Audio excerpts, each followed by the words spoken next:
telefishinka caalamiga ee Hctv TV oo Socdaal shaqo ku marayay magaalada Berlin ee xarunta dalkani Jermalka ayaa xidhiidh ula sameeyay maamulaha shirkada caalamiga ee Mucaawino Medical Health Center in Berlin Munda Siciid Fiidow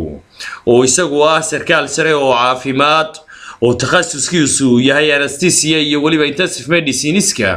isla markaana ka howlgala mid kamid ah isbitaalada ugu waaweyn magaalada Berlin oo lagu magacaabo Shirkada ayaan weydiiyay adeegyada uu qabtaan dadka Soomaalida ee arrimaha caafimaad u yimaada dalkani Jermalka shirkadan Mucaawino waa shirkad ka shaqeysa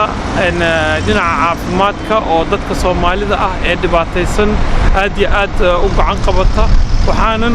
rajaynaynaa inaan u qaban doono si ka duwan siyaabihii hore ee shirkadaha kale loogu bartay midalan dadka noo imaanaya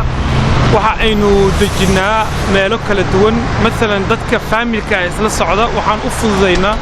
inaanu geyno meelaha oo ugu wanaagsan oo isla joogi karaan familka sida guri waa markii ugu horeysay ee shirkad heer caalami ah ay maamulayaan dad Soomaaliyeed laga furo magaalada Berlin ee xarunta dalkani Jermalka Mustaf Harun telefishinka caalamiga ee Hctv TV Berlin Jermalka